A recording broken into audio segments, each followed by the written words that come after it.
We've been informed that we need to reduce the time of the heats in this next section to 15-minute heats. So Roy, you're under pressure with 20 minutes. You're now 15 minutes, no more. There'll be a warning. The board will change at 10 minutes, then you'll have 5 minutes left. Do you have a spare t-shirt? Another one? The consequences of if you go wrong will work itself out later through the day. Okay, guys, you all good? All right. Right then. Should we do it? Let's do it. Roy, on your marks, get set. Whew. Cool, so I learned from my last heat and got ready, and I'm all prepped and ready to go for this one. What I'm really excited about is I want to introduce you guys to Groundswell Aid. Now, some of you have seen it in different spaces and forms, but I want to start with a statement that every surfer doesn't need a new board. Does anyone in this room believe that? Every surfer doesn't need a new board. And I don't know if you know what it's like when you get that new board. I mean, I got one recently. Unfortunately, I snapped it off to about 5 goes. But I mean, for the first day, you know, it was like, I played a joke on Sharon. She came to bed and I had it in the bed on my pillow and had my arm around it, you know. But what I'm trying to say, I want to take us to James chapter 2, verse 14 to 17. And I've used the Message version and I've paraphrased. Surfers, do you think you'll get anywhere in this if you learn all the right words but never do anything? Does merely talking about faith indicate that a person really has it? For instance, you come upon a surfing mate dressed in rags and half-starved and say, "Good morning, friend. Be clothed in Christ and be filled with the Holy Spirit and get a new board." And then you walk off, providing not even as much as a bar of wax. Where does that get you? Isn't it obvious that God talk without God acts is outrageous nonsense? And it's amazing when God gives you a vision, your vision takes you to places that you wouldn't expect to go when He first gives it to you. But if we want to reach every surfer and every surfing community, it made me start thinking about what those surfers and surfing communities are. Just yesterday, or the day before, in a meeting, one of the regional coordinators was telling us about a trip that he took in Africa, and this country had just heard about surfing. And he came across this community that was surfing on wooden planks. Now, the thing is, if God is calling us to every surfer, we've got to stop. We always start with what we are and what we know. So for me, I'm going, okay. And even the story this morning, as you heard from Brett, surfing was white, male, 16 to 25, and from a Western nation.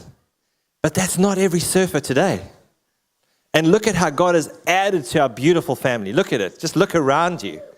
Because His passion is not for demographics, but for every surfer. And the cool thing is, the next thing I want to tell you is a story about the mouse and the elephant. So it all makes sense in the end, I hope. So yeah, there's mouse and elephant. An elephant is gregarious, and she loves to have a big party. She would fit right in with Christian surfers. Lot Nice was like just straight down her street. And she convinces Mouse to run this party. And Mouse is like, well, you know, elephant kind of just goes over the edge and a little bit far sometimes. But anyway, elephant's persistent, and she convinces Mouse, we're going to do this. We're going to run this great big party. And the party starts, and they dance all night long. And early hours of the morning, elephant flops into her chair, and she says, "Mouse, wasn't that a fantastic party?"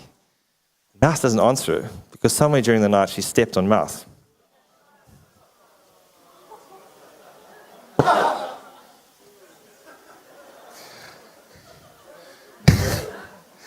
Now, that story actually comes from a great book called When Helping Hurts. And, whoa! Oh, phew. And the thing that I'm trying to get you to understand is if we are going to reach every surfer, and if we are going to do what James asks us to do, we have to think about what we do, because often we're the elephants. And if you speak just now, we're going to have a panel discussion, and 2 of our global projects will be up on the stage, which I'm super stoked about. But in one of those global projects, not every surfer needs a new board. And I remember clearly the WSL was coming to town and all the fanfare was happening around that. And I spoke to some guy and he was telling me he was so excited because they were going to give away all these boards to the kids that Red was working with in the township. And I had Red's wisdom in the back of my head and I was like, oh no, that's terrible. And he was like, I thought you'd be stoked. I'm like, I'm stoked with the heart. I'm stoked that you want to help. I'm stoked that the world is starting to think in this way. But by doing that, you're being an elephant and you're coming in and stomping all over the good work that God's doing. You see, not every surfer needs a new surfboard. And I've seen it happen where a kid got given a surfboard and 2 or 3 weeks later, the surfboard was gone because they had to sell it for food. The guy who gave him the surfboard was upset, but he didn't take the time to understand the context of where that surfer is. In this context in J-Bay, my conversation went something like this. Will you speak to the people on the ground that are working in J-Bay? There are 4 or 5 different people. And will you give the boards to them so that they can release them into the community in a way that uplifts and empowers? These are trusted people working long-term in a great way who really understand what they're doing, who have the best interests of the person at heart. And these 2 boards were released into the space. One just went to the guy. It was on sale for $100 within 24 hours. The other board went to one of our projects, Aleph. And what they did was they took the board and used it as a resource and said, if you come and you do well and you study after school and we'll help you with all of the program things that we do, you'll get this as a reward at the end of the year. And so the value proposition changed. It was when that kid walked out with that board, it was his. It wasn't a handout, it was something that he had worked for. And he would prefer it to stay at Aleph because he wanted to go get his board from Aleph and go and surf.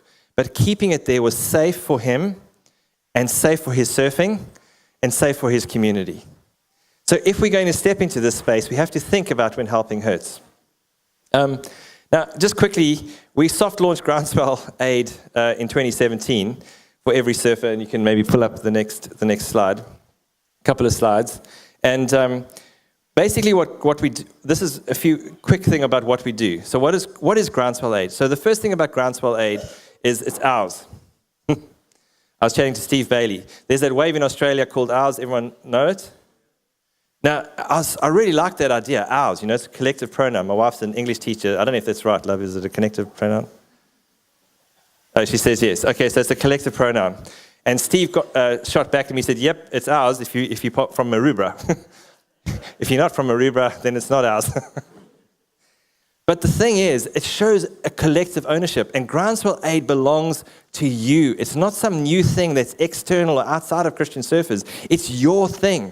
It's our centralized ability to reach out and help every surfer. We're in a much broader ecosystem than we've thought of. And so we need new ways of doing things to achieve what we're wanting to do. Community development, social justice, people that are caught in trafficking. Surfing is leaking into all of those spaces. So where you see a need, we meet a need. And what Groundswell does 3 things. Number 1, it activates awareness. It raises profiles. Almost all of our projects at the moment were Christian surfers projects, but they were invisible to our ecosystem. But when you take Andre Hole, who's the head of Christian surfers in Mauritius, and you give his project a name called Salt Surfers and Hope House, and you elevate it onto our platform, suddenly Christian Surfers Holland is able to run a surf experience, raise funding, and that funding goes to help Hope House. So it's an equitable exchange. Somebody on this side does something great, asks what you need. Instead of saying, we're going like the elephant, we're going to go and dance over there, the question is, what would you need? When we asked Andre that question, he said, I really need money to start a carpentry school because at the moment I'm cutting wood in my back garden and my neighbors are getting tired of the angle grinder and the circular saw. So we floated that need. And a church in Australia said, we want to meet that need. We like what Christian Surfers is doing. You see, Groundswell Aid is ours. It belongs to us. Each of you belong to Groundswell Aid. Groundswell Aid is your thing. Now, we have a vetting process, so we activate awareness, we vet and support projects. And the last thing is we engage CS into action. So I'm going to give you a quick picture of this. In 2017, a girl from California someone that from CS there, went on a trip to Sri Lanka. When she got to Sri Lanka with her husband, she went down the opposite coast to where the surfing was and bumped into a group of guys that were trying to get a surf school going. And she said, well, these are Christians who are trying to get a surf school going. Maybe Groundswell can help about it, because I just told her about this thing called Groundswell. So I was like, great. Well, the first thing I'm going to do is send an email to our regional coordinator, which was Rich. And Rich went, yeah, we know those guys. They are guys. And Rich, I think it took us about 2 or 3 weeks to get that surf school fully kitted. Using the Groundswell platform, we sent the word out there. We got boards, board shorts, leggies. I think used a thing called Share, and YWAM's been involved in helping us. And within weeks, bang, they had everything they needed to launch. That's one of the things Groundswell does. That's one of the things our thing does. What we're doing currently is trying to raise funds for some of the earthquake situation, but that's another story. But then there's another thing that we do. So not only doing those little things, we also vet and load projects onto our platform. So we've created a platform, groundswellaid.org, which is ours. And there's 5 global projects already. And the cool thing about this is it's a slow burn. Asset-based community development talks about asking the project what they do. So there's the Reichardt, there's the Mercy Huts, there's a project in Chile, there's a project in Durban called South Beach Stoke. And so you go to them and you say, what do you need? And so we went to South Beach, and it's a long process, a long burn, so it's very slowly that we add projects onto our platform, because we want to support them, not look cool for media, right? The end person, the person on the end is the important thing. That's what really matters, correct? So we have 5 projects, but we want to make sure we support them. So South Beach Stoke said, you know what we really need is a trailer. We work in a really depressed area in southern Durban. It's really quite sad if you hear what goes on there. What they really needed was a trailer so that they could open a second activation. At a Christian Surfers event in San Diego, a donor liked that idea, funded the project, bang, South Beach Stoke got their thing. So projects is another thing we do, and we engage our Christian Surfers family on mission to meet these needs. Really quickly, because I heard the 5-minute buzz ago, we soft launched last year, and we've given away $20,000 of product, leashes, wax, wetsuits, board shorts, etc. Without even trying, $20,000 worth of stuff has come in and gone out. Over and above that, we've raised $50,000 worth of cash and money that we've put towards these different projects based on different needs. One of those things, for example, is, which might come up later, was a girl in Aleph. And what I love about what Aleph has done is it's a long, hard road. So what began as a surf lesson in a township in J-Bay is currently seeing 2 girls go through university.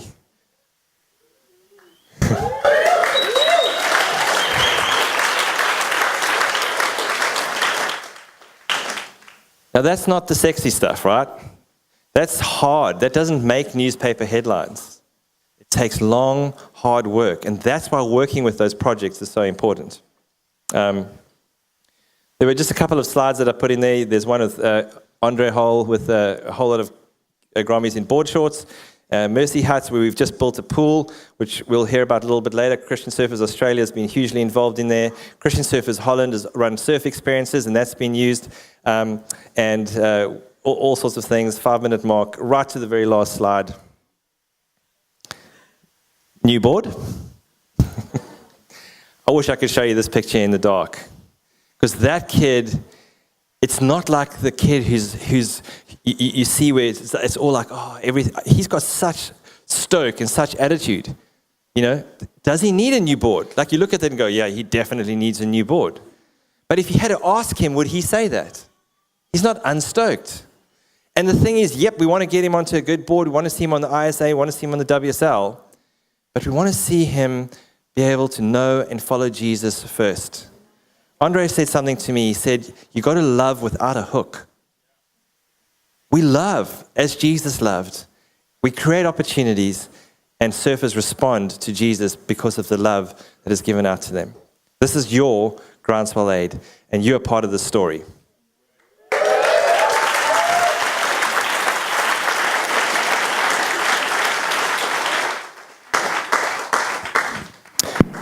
So I'm going to hand to Rich now. That was the end of my heat. Made it in the 5-minute mark. But you are part of the story, and we're going to show you something that's insane. And I'm going to let Rich take it from here. Okay, so let's check this video.